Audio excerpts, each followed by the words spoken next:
जहां लोगों ने ये कहा कि लोकसभा में दिल्ली देख रहे हैं, विधानसभा में हमारी ओर देखेंगे, इस बात की गारंटी है, प्रभावित है। और अगर विस्थापन की बात करें तो हमारे धनबाद कहावत कहा जाता है कि धनबाद के चिरकुंडा से रामगढ़ के भटकुंडा तक जो उजड़ने का दौर हमने देखा है, हमारे गांवों को उजड़ने का जो दौर देखा है, विस्थापित होने का जो दौर देखा है, आज भी उसी दौर में हम जी रहे हैं। आज भी वही समस्या हमारे सामने है, आज भी उन समस्याओं का निराकरण नहीं हो पा रहा है। तो भाई ये सवाल और पुख्ता हो जाता है, ये सवाल और मजबूत हो जाता है कि झारखंड राज्य किसके लिए बना है, किसके लिए झारखंड राज्य बना है?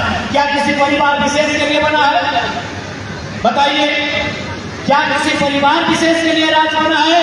और या इस राज्य के तमाम 3.25 करोड़ 3.5 करोड़ के अनुमानित जो जनसंख्या है उसके लिए राज्य बना है? आज ये सवाल करा। और आज जितने लोग यहाँ आए हैं, मैं आपको स्पष्ट कहना चाहूंगा, आप अपने दिल में हाथ रख के कहिएगा कि यदि झारखंड राज्य अलग करने का उद्देश्य पूरा हो चुका है तो हम लोग चुनाव में नहीं आएंगे, नहीं हुआ है, नहीं आएंगे हम लोग चुनाव में, नहीं लड़ना चाहेंगे हम लोग इलेक्शन, क्योंकि हम लोग विधायक संसद में नहीं आए हैं। पहला बात आपको कहेंगे, यदि विधायक संसद बनना होता तो आज दिल्ली के लोकसभा में हमारे साथ हमारे और एक साथी भी मेंबर ऑफ पार्लियामेंट का शपथ ले रहे होते। दोनों राजनीतिक दलों ने हमें सीधा ऑफर किया था कि आपका और एक लड़का को हम मैनेज करेंगे,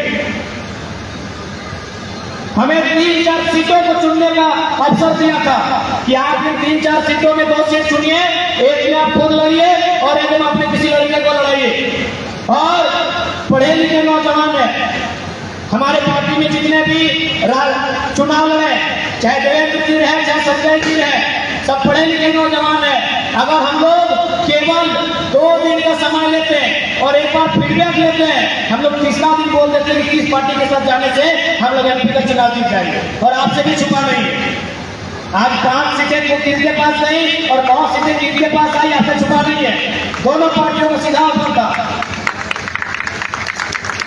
दोनों पार्टियों को हम लोग को सीधा ऑफर था लोकसभा चुनाव लड़ने का। लेकिन हमारा मकसद एमपी बनना नहीं है, एमएलए बनना नहीं है, हम लोग इस व्यवस्था को बदलने आए हैं। इसीलिए हमने पहला सवाल यही लिया है आपसे कि यदि झारखंड अलग राज्य करने का उद्देश्य पूरा हो चुका है, जिस उद्देश्य के साथ झारखंड राज्य का गठन किया गया था, यदि वो उद्देश्य पूरा हो चुका है तो हम लोग वोटिंग में नहीं आएंगे, हम लोग चुनाव में नहीं आएंगे। लेकिन अगर नहीं हुआ है तो हम लोग एक बार आपसे आह्वान करेंगे, आपसे एक बार निवेदन करेंगे, आपसे एक बार अपील करेंगे कि एक बार मौका देने का कष्ट करें, एक बार हमें मौका देने का कष्ट करें। यदि झारखंड अलग होने का उद्देश्य पूरा नहीं हुआ है तो एक बार इस नौजवान पीढ़ी को मौका दें। और देखिए, ये कहीं ना कहीं ये समय की मांग है, कहीं ना कहीं ये नियति की मांग है। नहीं तो 2 साल पहले हमें कोई जानता नहीं था। बड़का गांव तो पता नहीं, हम लोग सपने में भी नहीं सोचे थे कि बड़का गांव हम लोग जाएंगे, कभी रामगढ़ हम लोग जाएंगे। अगर रामगढ़ कभी जाना भी होता था तो हम लोग रांची जाते थे तो गोला हमें पार हो जाते थे।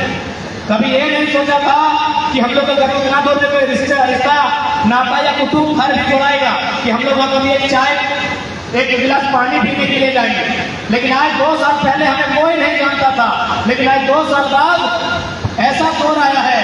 मैं नौजवानों के बारे में नहीं कहूँगा, मैं 90 साल 95 साल के बुजुर्गों की बात करता हूँ, खासकर विस्थापित क्षेत्रों में।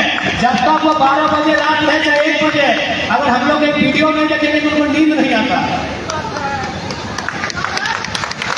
यानी उनके लिए डॉक्टर की दवाई के साथ साथ हम लोग का क्या काम कर रहे हैं, हम लोग कहाँ हैं, ये हम अपनी तारीफ नहीं कर रहे हैं। ये जो फीडबैक मिला है मैं उस बात को कह रहा हूँ।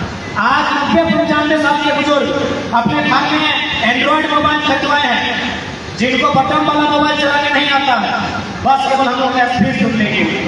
तो ये दौर क्यों आया, आखिर ये दौर क्यों आया? 29-30 साल के नौजवान संसद में चुनाव लड़ते हैं, लाख 1.5 लाख 3 लाख वोट लेके आते हैं, 1 रुपया कुछ खर्चा नहीं देते हैं। ये दौर क्यों आया? ये दौर इसीलिए आया क्योंकि जिन्होंने झारखंड में अब तक सत्ता को संभाला है केवल अपने परिवार की प्रॉपर्टी को देखने का काम किया, इसीलिए आज ये दौर आया। ये समय की मांग है। ये हम लोग अगर राजनीति करने आए होते आराम से हमें अभी भी 7 सीटों के ऊपर है, विधानसभा में भी 7 सीटों के ऊपर है, दर्जनों बार फोन आ चुका है। आराम से हम लोग 7 को बढ़िया बढ़िया लड़का को ले लेंगे और पूछ जाएंगे किसी के पास लेंगे। आज हम लोग नियति की मांग को लेकर आए हैं, इस राज्य के हालात को बदलने आए हैं, इस राज्य की तस्वीर को बदलने आए हैं। और हम ये भी नहीं कहेंगे कि हम लोग तो जादू की छड़ी लेकर आए हैं कि यूं घुमा देंगे और बदल जाएगा, लेकिन हाँ प्रयास करने आए हैं और प्रयास अंतिम सांस तक करेंगे, ये वचन देने आए हैं। जरूर बदलाव होगा और आप कब बदलाव के लिए तैयार होते हैं मुझे नहीं मालूम। मैं आपको एक मामूली घटना सुनाता हूँ चंद्रपुरा की। जैसे आपके पदरातों में भी स्थापित है, चंद्रपुरा में भी ठीक आपके यहाँ शायद PTPS है ना, हमारे वहाँ CTPS है। CTPS के बगल में थर्मल प्लांट लगता है। जैसा कि प्लांट लगने के बाद की कहानी होती है, रैयत मुआवजा की मांग करते हैं, रैयत कंपनी की मांग करते हैं, वहां भी वैसा ही हुआ। फिर पुलिस की जिम्मे आती है, कंपनी के दबाव में केस होता है, जैसा हर जगह पूरे झारखंड के रैयतों के साथ होता है। वहां भी 21 लोगों के साथ केस हुआ, लेकिन केस करने के बाद मैनेजर ने क्या बोला मालूम है? केस करने के बाद मैनेजर ने कहा कि वोटिंग के दिन का इंतजार कीजिए, 4 तारीख का इंतजार कीजिए, 4 तारीख में अभी 5 दिन का समय है, यानी जयराम महतो गिरिडीह लोकसभा जीत के चले आएंगे तो केस को वापस कर देगा। बहुत पागल रहता है, पता नहीं क्या करेगा। आप हम पूछ लीजिए, 4 तारीख जैसे चुनाव हम हारते हैं, 5 तारीख को वो केस टेनो घाट ट्रांसफर किया जाता है। टेनो घाट उनका कोर्ट कचहरी पड़ता है, यानी ये सिस्टम उनको भी मालूम लगा। ये नौजवान पॉलिटिक्स में आएंगे तो फिर एक पाई का हिसाब लिया जाएगा। उतना चोरी आपने रामगढ़ में 2 फैक्ट्रियां हैं, रामगढ़ कमांडो में उन्होंने अपने वर्कर को छुट्टी दे दिया था, जबकि उन्होंने कहा सर हम लोग तो वोट दे दिए हैं संजय जी को। बोला नहीं आप गिरिडीह जाइए और अपने रिश्तेदारों को कहिए कि जरा वक्त को वोट नहीं करना। अब आप किस रूप में हमें ले रहे हैं मुझे नहीं मालूम, लेकिन जिन्होंने झारखंड को लूट के रखा है वो सीरियस ले रहे हैं और चुनौती के रूप में ले रहे हैं। उन्होंने 2 दिन छुट्टी दिया था अपने वर्कर को कि जाइए और किसी रिलेशन के यहाँ आप रहिए और सुबह बस इतना बोलिएगा कि जयराम महतो को वोट ना करो। उनकी हालत खराब है, क्यों मालूम है? उनको भी मालूम है वो जीतेगा गिरिडीह में, लेकिन 15 हजारीबाग में मिलेगा। इसलिए हम लोग एक बार विश्वास करके देखिए, आज जो घटित हो रहा है इस राज्य में उस तस्वीर को जरूर बदलेंगे। ये बात तो हम लोग कह के जाते हैं, क्योंकि आज ये कार्यकर्ता मिलन समारोह भी है, तो थोड़ा सा ये भी कहना चाहिए क्योंकि यहाँ जो लोग आए हैं वो गिने चुने लोग हैं, चाहे हमारी बहनें हैं, हमारी माएँ हैं, या फिर हमारे अभिभावक हैं, हमारे नौजवान साथी हैं। यहाँ कार्यकर्ता लोग आए हैं। देखिए नेता का चुनाव जीतने में कभी रोल नहीं होता है। न संजय जी हर एक बूथ में गए हैं, न जयराम महतो हर एक बूथ में गए हैं। चुनाव जीतने का काम कार्यकर्ता करते हैं, केडर करते हैं, यानी यहाँ आप सभी कार्यकर्ता हैं। ये कोई जनसभा नहीं है, ये कार्यकर्ता सम्मेलन है। इसलिए मैं आपसे कहना चाहूंगा, मैंने बचपन में एक फॉर्मूला एक इंग्लैंड के कोच से पढ़ा था। उन्होंने कहा था कि किसी भी चीज को आपको जीतना है तो आप एक टीम के लिए कह जाए। लेकिन आज हम चुनाव के संबंध में कहेंगे कि अगर जीतना है तो आपको 3D का फॉर्मूला के साथ चलना होगा। पहला टी से होता है डिटर्मिनेशन। डिटर्मिनेशन को हम लोग हिंदी में बोलते हैं इरादा। इरादा ये अपने मन में ठानना कि हाँ हमने मन में ठान लिया है कि रामगढ़ विधानसभा से जेपी किशन को जिताएंगे तो जिताएंगे, मांडू विधानसभा से फलाना को उसके लिए मेहनत करेंगे तो करेंगे। यह होता है डिटर्मिनेशन, यानी इरादा जो हम मन में ठानते हैं। दूसरा डी से होता है डेडिकेशन। डेडिकेशन का मतलब होता है समर्पण। समर्पण का मतलब होता है कि आज बारिश हो रही है लेकिन लोग इंतजार कर रहे हैं, आप फिर भी भीगते भीगते या फिर बारिश की चुनौती को स्वीकार करते करते कार्यक्रम में जाते हैं, तो समर्पण कहते हैं, डेडिकेशन कहते हैं। और आप जब इस कमरे में बैठे हैं ना, यहाँ डिटर्मिनेशन भी दिख रहा है कि आप संकल्प लेके आए हैं कि जब तक जयराम बाबू अपना भाषण खत्म नहीं करेंगे हम लोग घर नहीं जाएंगे। आप डेडिकेशन में भी बैठे हैं, आपकी और एक भी पंखा नहीं है, आप पंखे को घुमा रहे हैं लेकिन फिर भी बैठे हैं, इसे डेडिकेशन कहते हैं। लेकिन एक चीज की कमी है कि साथ में डिसिप्लिन कहते हैं। डिटर्मिनेशन साफ साफ दिख रहा है, आगे भी दिख रहा है, पीछे भी दिख रहा है, बाहर बैठे उनमें भी दिख रहा है, डेडिकेशन भी दिख रहा है, थोड़ा डिसिप्लिन नहीं दिख रहा है। हो सकता है हम में भी नहीं दिख रहा हो। हम ये नहीं कह रहे हैं कि हम मोदी जी की तरफ थोड़ी कह रहे हैं कि हम कोई अवतार लेके आए इसी मिट्टी से आए। हो सकता है डिसिप्लिन हमने भी नहीं फॉलो रहा है। तो इसलिए अगर चाहते हैं कि विधानसभा के चुनाव में फटका हो तो डिटर्मिनेशन डेडिकेशन के साथ साथ हमें डिसिप्लिन मेंटेन करना होगा। यही चुनाव में हमारी खामी आई रही। चुनाव लोकसभा में हम लोग और बेहतर कर सकते थे, हो सके तो सीटों को जीत भी सकते थे, लेकिन थोड़ा सा डिसिप्लिन में कमी रहा। इस बात को स्वीकार करना होगा। इसलिए एक मूल मंत्र यही रहेगा हमारे तमाम कार्यकर्ता के लिए, determination, dedication, the last discipline. और साथ ही साथ डी के साथ ट्रिपल सी भी होना चाहिए। सी यानी कोऑर्डिनेशन, एक दूसरे को कोऑर्डिनेट करना होगा, कोऑपरेशन, एक दूसरे का सहयोग करना होगा, और सबसे महत्वपूर्ण कम्युनिकेशन। हमें कम्युनिकेशन नहीं है, कम्युनिकेशन यानी बातचीत। ये देखिए मंच में 15-20 साथी हैं, सभी रामगढ़ में हैं, लेकिन पूछेगा ना आखिरी बार कब एक दूसरे से बात हुई है? कम्युनिकेशन क्या है हमारे बीच? आज हम उस दौर में जी रहे हैं कि इंस्टाग्राम में हम लोग रोज 25 लोगों से बात करते हैं, लेकिन खुद के भाई से और बहन से अगर मिलता है तो हम उसका हाल समाचार भी पूछ नहीं पाते। उस दौर में हम जी रहे हैं।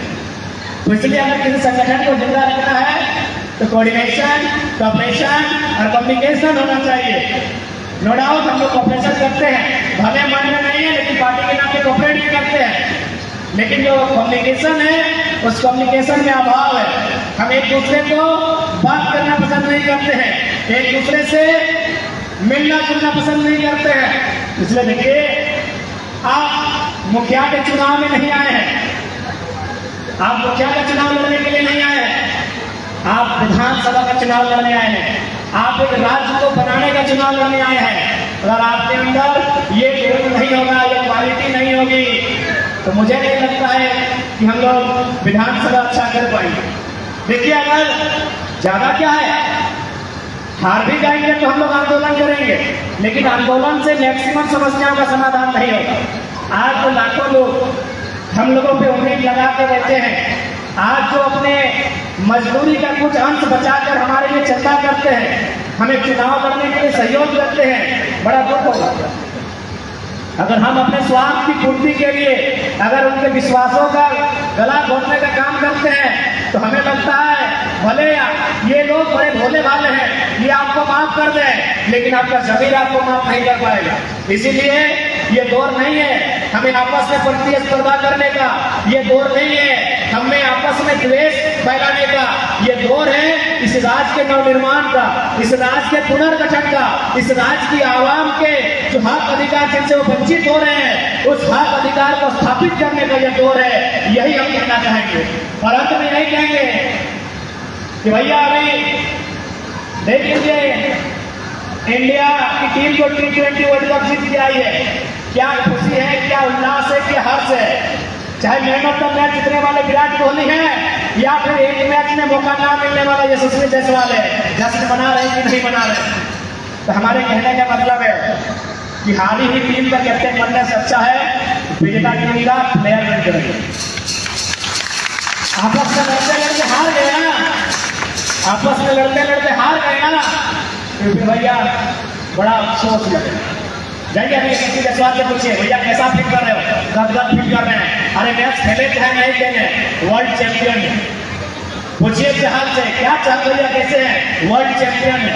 आप जाके पूछिए डीकॉक से, कितना भी रन क्यों नहीं बनाया है, सर झुका है, आंखों में आंसू है, दिल में दुख है, तकलीफ है। क्यों? तो भले कितना चैंपियन क्यों नहीं है तो हारा हुआ टीम का हिस्सा।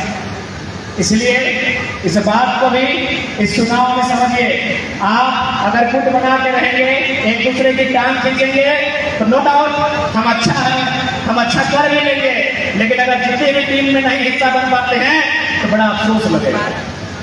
तो इसलिए ये प्रयास कीजिए कि आप विनर टीम का मेंबर बने। ये आपसे हमारी आग्रह होगी। और विशेष क्या, चूंकि हमारी सभाओं में तो बहुत सारे माताएं बहनें आती हैं, लेकिन चूंकि पहली बार कार्यकर्ता सम्मेलन में भारी संख्या में हमारी दीदी लोग जुड़ रही है, तो दीदी लोग आपसे भी हम यही कहना चाहेंगे कि आपकी जिम्मेदारी दुगनी है। हमारे संगठन में हमारे प्रत्याशी को जिताने में आपकी जिम्मेदारी दुगनी है। इसलिए दुगनी है क्योंकि आपका रोल बड़ा महत्वपूर्ण होने वाला है। लेकिन हमें पूर्ण विश्वास है कि आप अपने कर्तव्य को बहुत बेहतरीन तरीके से निभाएंगे। और यकीन मानिए, आज जो हम लोग का वोट आया है ना, यदि आप, चूंकि आप वोट हम बूथ में गिन सकते हैं, लेकिन कौन सा वोट स्त्री और पुरुष का ये नहीं गिन सकते हैं। अगर ये भी गिन लेते ना, तो हमको लगता है 60+ वोट हमारी माताओं का है, 40 पुरुषों का है। 60+ वोट आपका है, क्योंकि इस बार जो नारी शक्ति ने आशीर्वाद दिया है वो अप्रतिम है। अप्रतिम आशीर्वाद आपकी ओर से मिला है, एकदम 60%। हम आपको बराबरी में भी नहीं रखते हैं, आप ज्यादा हैं, इसलिए आपकी बीमारी ज्यादा है। आप ज्यादा इसलिए हैं क्योंकि देखिए, पुरुष जैसा भी है, हम उसका बुराई नहीं करेंगे, लेकिन चूंकि वो एक घुमंतु प्राणी है, वो घूमते रहता है। कभी वो बड़का गाना में बैठता है, कभी पकड़ातू में बैठता है, कभी रामगढ़ के बाजार में बैठता है। और यदि नेताजी मिल जाए, अगर एक कप चाय ही पिला दिया तो बेचारा भोला भाला है, बोले यार चाहवा पिए हैं, लाज रखना होगा। आपके साथ ये नहीं होता। जैसा भी बेचारा घूमने वाला है, जब वो 2-3 बार पी लेता है, 2-3 बार जब चाय पी लेता है, तो डिसीजन बदलना पड़ता है। चलो मैया को बोलेंगे टाइगर को ही दे, पत्नी को ही बोलेंगे टाइगर को दे, बेटियों को बोलेंगे टाइगर को दे, लेकिन अपना वाला दे देते हैं चाय की चाय। ये चुनौती होता है, इस चुनौती से तो पीछे नहीं भाग सकते हैं। इसलिए आपकी बीमारी बहुत ज्यादा होगी। और हमें लगता है दुनिया में जो असंभव काम आप कर सकते हैं वो कोई नहीं कर सकता है। ये हम नहीं कह रहे हैं। भारत देश के एक महान साहित्यकार हुआ करते थे मुंशी प्रेमचंद। वे कहते हैं कि एक इंसान को महान बनने के लिए उसके 3 क्वालिटी होना चाहिए। मुंशी प्रेमचंद अपने कालजयी उपन्यास गोदान में लिखते हैं कि इंसान को महान बनने के लिए, सर्वश्रेष्ठ बनने के लिए, श्रेष्ठ बनने के लिए, उत्कृष्ट बनने के लिए 3 क्वालिटी होना चाहिए। एक क्वालिटी त्याग, दूसरा क्वालिटी सहनशीलता का, और तीसरा क्वालिटी क्षमा का। लेकिन एक स्त्री में ये 3 क्वालिटी जन्म से होता है। ये मुंशी प्रेमचंद कहते हैं, हम नहीं कह रहे। त्याग का मतलब तो आप जानते हैं, आपसे ज्यादा त्याग कोई कर ही नहीं सकता है। सहनशीलता की अगर बात करें तो धरती के बाद अगर कोई सह सकती है तो स्त्री सह सकती है। और क्षमा की बात करें तो हमें लगता है जीवन काल में एक स्त्री जितने लोगों को माफ करती है, अगर पुरुष लोग होगा तो रोज नया महाभारत। अगर स्त्री लोग चाहेंगे ना महाभारत करना तो रोज होगा, लेकिन वो माफ कर देती है। इसलिए हम चाहते हैं, आपकी जिम्मेदारी ज्यादा है और आप नो डाउट उस जिम्मेदारी को बड़े अच्छे तरीके से निभाएंगे। आपका रोल बढ़ जाता है और चुनौती भी बढ़ जाता है, क्योंकि आप जिस समाज में रहते हैं ना दीदी लोग, इसे पेट्रियार्कल सोसाइटी कहते हैं, पितृप्रधान समाज कहते हैं। पितृप्रधान समाज का मतलब होता है पुरुष प्रधान। यदि आप मीटिंग में भी आएंगे तो आपके गांव के 4 लोग 4 तरह की बातें करेंगे। आप अगर किसी के साथ गाड़ी में बैठकर बाजार तक आए तो 4 लोग 4 तरह की बातें करेंगे। आप अगर 2-4 लोगों से घुलेंगे मिलेंगे फिर भी 4 लोग 4 तरह की बात करेंगे। इसीलिए मैंने कहा आपका जो चुनौती है वह दोगुना है, लेकिन हमें पूर्ण विश्वास है आज के दौर में आप अपने आप को स्थापित करेंगे। चूंकि 21वीं सदी है, ये नारी सशक्तिकरण का दौर है, तो हम लोग चाहेंगे कि आप लोग अगुवाई करें। अगुवाई केवल कार्यकर्ता के रूप में और जिला पदाधिकारी के रूप में नहीं, हम लोग प्रयास करेंगे कि विधानसभा का जो चुनाव होगा हमारी पार्टी ओर से जब प्रत्याशियों की सूची जारी हो, आपकी भूमिका भी पीछे नहीं रहे। विधायक नहीं बन पाता बने हो ना, बन लो ना। सुनीता मौसी बन लेना, बताओ मास्टर नहीं लगले से बन गए, और पति सांसद लगे ताव बन गए, तो तोहनियों बनवाना, हिंदू बन लेना, अम्बा मैडम बन ले ना, तो तोहनी की काम आप कर सके कि बकरों से काम नहीं ना। तो हम हटे क्या चाहिए कि जैसा पुरुष है तोहनी के भी वह भूमिका हो, तोहनी के भी अगुवाई करें तो और बस कब दुनिया के परवाह नहीं करिए, जे तोरा लय के आगे हो यानी 10 श्री 108 श्री बस ओकर से तालमेल ठीक है, दुनिया की परवाह करे कोई जरूरत नहीं। लेकिन अब दुनिया के रीत लगो, दुनिया कभी तो दुनिया के रीत लगो कि निंदा उन्हीं की होती है जो लोग जिंदा है, जब तक जिंदा है तब तक निंदा होगी। अब मर के देखिए लोग कहेंगे रास्ता छोड़ के लाश जा रहा है। तो बस आपको जो लेकर आए हैं, जिनके साथ आप 7 फेरों में बंधे हैं, बस उनके साथ आपका तालमेल ठीक रहे। बाकी आप बाजार जा रहे हैं तो लोग क्या कह रहे हैं, मार्केट जा रहे हैं तो लोग क्या कर रहे हैं, किसी के साथ लिफ्ट लेके चल रहे हैं तो लोग क्या कह रहे हैं, छोड़ दीजिए। ये दुनिया उस दिन बहुत अच्छी हो जाएगी जब आप छोड़ के जाएंगे। क्या बोलेगी पता है, बेचारी जैसे ने हमें बढ़ी है, यही बोले। हाँ जी, तो ये संदेश हम आपको दे रहे हैं क्योंकि हमारे संगठन में ऐसा बात आ रहा है, दीदी लोगों की शिकायत हो रही है कि हमारा मनोबल थोड़ा गिर रहा है। तो निश्चित रहिए, आपका मनोबल क्यों गिरने देंगे, जब आपके मनोबल को बढ़ाने के लिए, ऊंचा करने के लिए झारखंड की सबसे ऊंची चोटी पारासनाथ से टाइगर आया है। आप अपने मनोबल को गिरने क्यों देंगे, आपका मनोबल ऊंचा रहेगा क्योंकि आवाज झारखंड की सबसे ऊंची चोटी पारासनाथ से आया है। बिल्कुल अपने मनोबल के गिरने मत दीजिएगा हमारे दीदी लोग, एकदम नहीं गिरने दीजिएगा। ये दौर आपका है, ये सेंचुरी आपकी है, बस आप भी अगुवाई कीजिए। और साथ ही साथ अपने तमाम साथियों से, तमाम कार्यकर्ता बंधुओं से भी यही कहना चाहेंगे कि आगामी विधानसभा का चुनाव, उसकी तैयारी आज से ही इसी क्षण से आप कर लीजिए, क्योंकि हमारे लिए समय नहीं है, उनके लिए समय होगा, क्योंकि उनके पास बड़ी बड़ी एजेंसियां हैं, उनके पास बड़े बड़े लोग हैं, हमारे पास जो भी आप हैं। इसलिए हमारी तैयारी आज से होनी चाहिए, हमारी तैयारी आज से होनी चाहिए। जिस प्रकार आपको याद होगा नेटवर्किंग में कोई लोग जुड़ते हैं, उसको बोलते हैं कि तुम 23 घंटा अपने लिए काम करना, 1 घंटा कम से कम 4 लोग कन्विंस करना। तो हमारी तैयारी आज से है। आप जिससे भी बात करें, टेलीफोन में अपनी माता जी से बात करें, अपने भाभी से बात करें, लेकिन लास्ट में जरूर बोलिएगा कि बार गड़बड़ ना करिए, लोकसभा में जब घटा है, विधानसभा में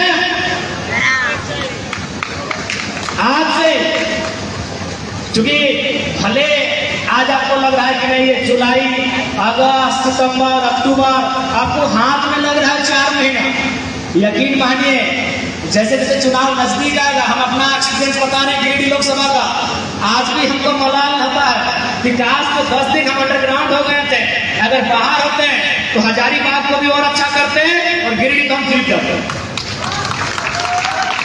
काहे कि हमने पाया कि जिन जिन क्षेत्रों में मेरा वोट नहीं था, अगर उन गांवों में हम जा रहे थे, बुजुर्गों का आशीर्वाद ले रहे थे, लोगों से मिल रहे थे, मेरा हर एक बूथ में वोट आया। जबकि वहां लोग सोचे नहीं थे, हम लोग सोचे थे कि नहीं ये बीजेपी का कोर वोटर है, ये फलाना पार्टी का कोर वोटर है, ये लोग तो टूटेंगे ही नहीं, लेकिन वो इंतजार कर रहे थे कि लड़का आएगा तो। और हमें लगा कि एक दिन में हम 10,000 वोट प्लस कर रहे हैं, क्योंकि एक दिन में लगभग 20-25 गांव जा रहे थे और एक एक गांव में, एक एक क्षेत्र में उतर रहा है, यानी गिरिडीह लोकसभा जीत जाते हैं। जिस दिन वोटिंग हो रहा था ना, हम 2 बजे रात तक सभा किए थे, भले आचार संहिता था लेकिन रात को मिलने जुलने के लिए मना नहीं था।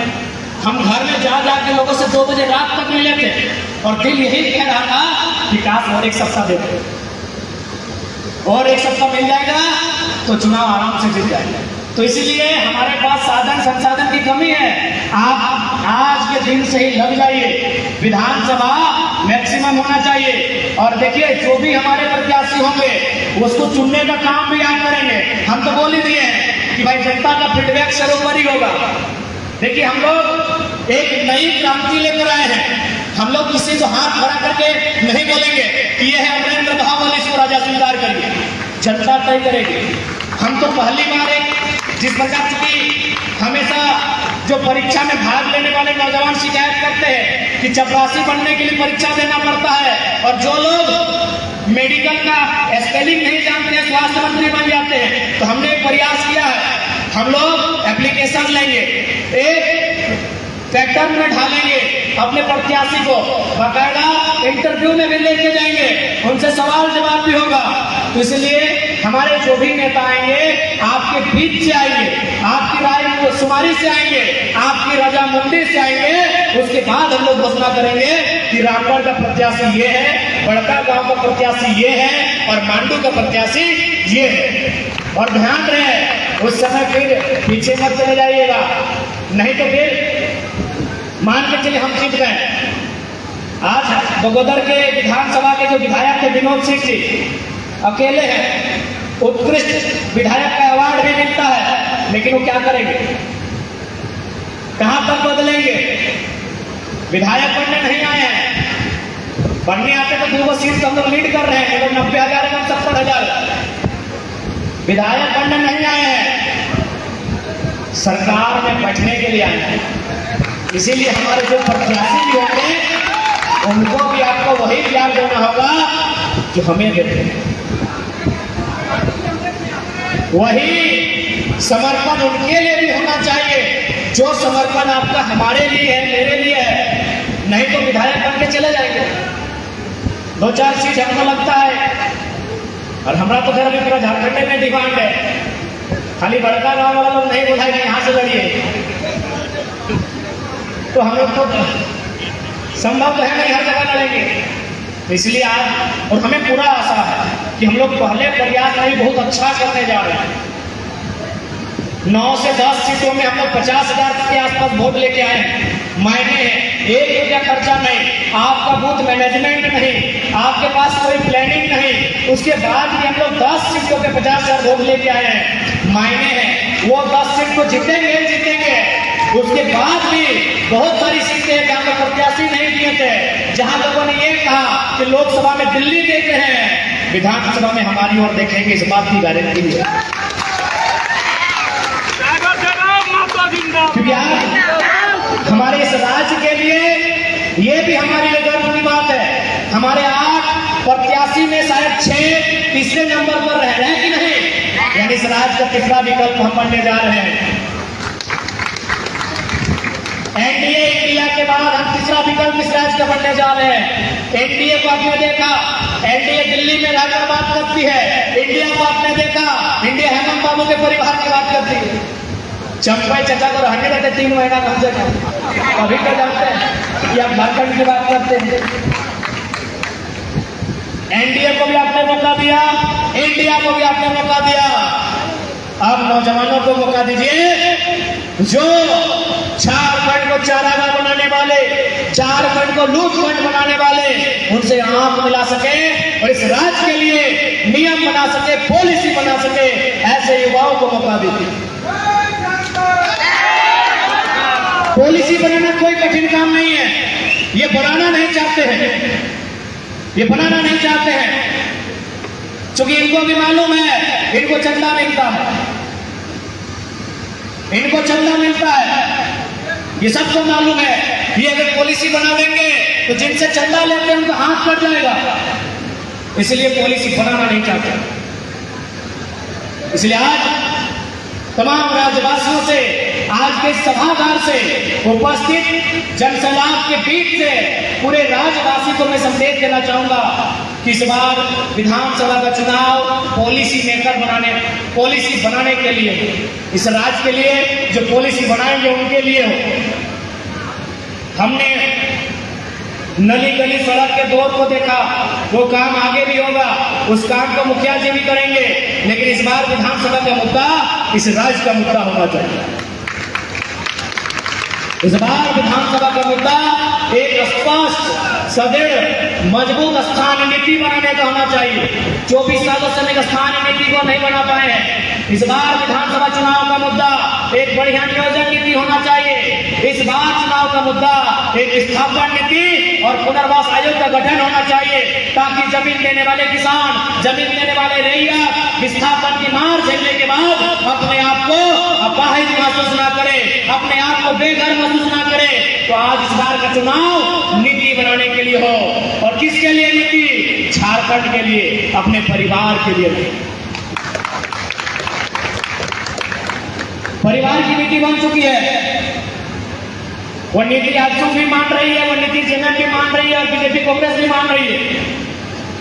आपको भले जानकारी नहीं है, झारखंड के गरीब छात्रों के लिए नियोजन नीति नहीं बनी है, बाकी उनके लिए नियोजन नीति बन गई है। अगर आप कांग्रेस की बात करेंगे तो देखिए बगल में नियोजन नीति सुबोध शाम की बेटी कौन है भाई? आ गई ना, 4.5 लाख वोट ले आई ना, नेता बन गई ना। ये है नियोजन नीति नेताओं की। आइए आजू की बात कीजिए। संसद जी सांसद, पत्नी जी बन गई विधायक, बन गई ना नियोजन नीति। हेमंत जी की बात कीजिए, मुख्यमंत्री भाभी विधायक डांडे से बन गई ना नियोजन नीति। कहाँ नहीं है नियोजन नीति? हजारीबाग यशवंत सिन्हा, जयंत सिन्हा बन गई ना नियोजन नीति।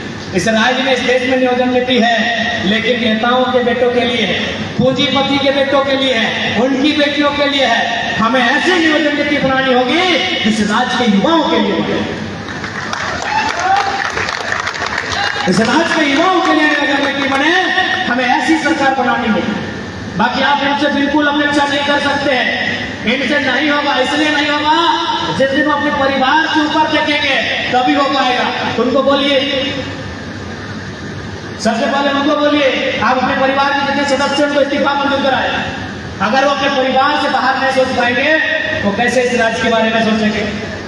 बिल्कुल, आप झारखंड की जो क्षेत्रीय दल है आप उन्हीं को बोलिए। सबसे पहले जेएमएम से बोलिए कि इस बार सारा वोट आपको ही देंगे, लेकिन शर्त है बसंत सोरेन और कल्पना सिंह इस्तीफा दिलाइए।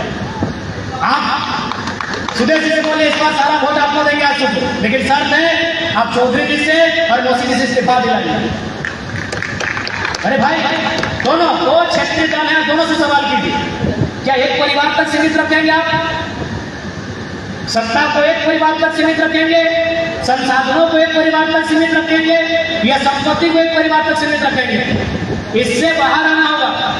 जब तक आप इससे बाहर नहीं आएंगे समस्याओं का समाधान नहीं होगा।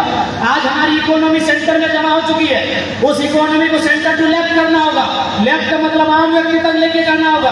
आम व्यक्ति मतलब कंपनी में 5 लाख संसद और विधायक का चंदा नहीं, उस 5 लाख में 50 नौजवानों को 10,000, 15,000, 20,000 का रोजगार मिले, इसे कहते हैं सेंटर टू लेफ्ट। धनबाद में एक कंपनी आई थी हमारे पास, हमने आंदोलन कहना के बाद किया था। हमें बोली कि आपको मंथली 1.25 लाख रुपया, 1.5 लाख रुपया देंगे। हमने कहा नहीं चाहिए, 20 को लड़का को रखिए। उन्होंने रख लिया। हम कुछ नहीं है, ये हम अपनी आप बीती सुना रहे हैं।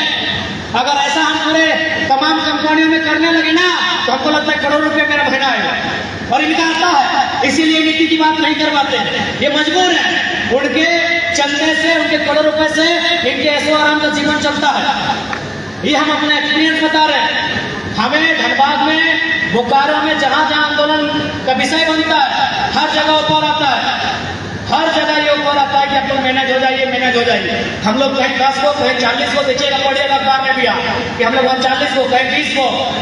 तो भैया जब तक ये नेता इस संपत्ति को सेंटर टू लेफ्ट ले जाने के पक्ष में नहीं रहेंगे, आप और हम नारा लगा लगा के, जिंदाबाद कर करके, सर पटक पटक के मर जाइएगा, नहीं बदलेगा। ये राज तभी बदलेगा जब एक आम व्यक्ति का जेब में बदलाव होगा। हवा पानी बदलने से राज नहीं बदलेगा। ये राज नदियों के लिए अलग नहीं हुआ है, ये राज पहाड़ों के लिए अलग नहीं हुआ है, ये राज इंसानों के लिए अलग हुआ है। और इंसान का मतलब उसकी आर्थिक स्थिति से है, इंसान का मतलब उसकी आर्थिक स्थिति से है। तो इस राज्य के जो नेतृत्व करता है, जो MP MLA चुनकर जाते हैं, उनको इन आर्थिक विषयों पर चर्चा करना होगा। यदि वो आर्थिक विषयों पर चर्चा नहीं करेंगे, उनको नेतृत्व करने का अवसर मत दीजिए। अगर वो नेतृत्व करते करते बीच अगर दूरी बना लिए, अंग्रेजों से भी बुरी व्यवस्था हमारे राज्य की होगी। चलिए अभी तो कम से कम बोल दे रहे हैं, अब अगर ऐसा होगा ना, चलिए आज से 30 साल पहले आप याद कीजिए, कोई भी नेता, कोई भी विधायक अगर आप बोलते तो अपने लठेतों से पिटवा देता था, पिटवाता था कि नहीं? फिर वो दोहराएगा। आप उनकी गलत नीतियों की आलोचना नहीं कर पाएंगे। क्यों? क्योंकि आप इकोनॉमी को और जो पावर है, जो पॉलिटिक्स का जो पावर है, उसे आप 2-4 परिवारों में सीमित कर रहे हैं। चाहे कोई पार्टी के लोग रहे, आप कुछ परिवारों तक सीमित कर रहे हैं। इसीलिए अगर देश की बात करें या राज्य की बात करें, आपको इकोनॉमी को और पॉलिटिक्स के पावर को, उसे आपको विकेंद्रीकरण करना ही होगा। अगर आप ये नहीं कर पाते हैं तो फिर आप बदलाव की गुंजाइश नहीं कर सकते।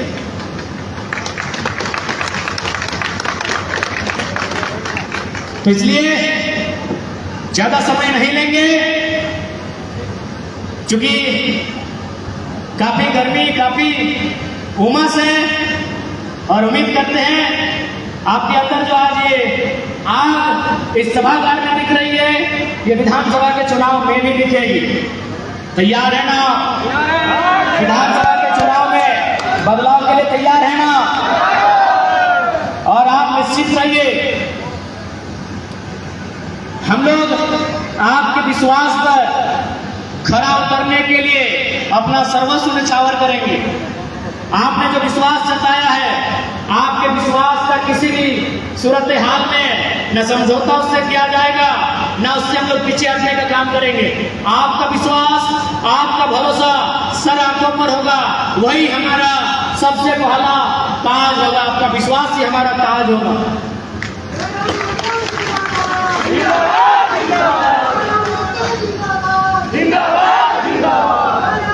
और साथ ही साथ बस इस बार यही कहेंगे, आप इसलिए इस बार वोट मत दीजिएगा कि अगला प्रत्याशी आपके मामा के, मौसी का बेटा का, नतनी का, गोतनी का, भायात का, फूफा का, चाचा का लड़का। इसलिए वोट दीजिएगा जो आपके बच्चों की भविष्य की बात करता हो, क्योंकि उस समय मौसा जी भी नहीं काम आएंगे, पॉलिसी काम आएगी।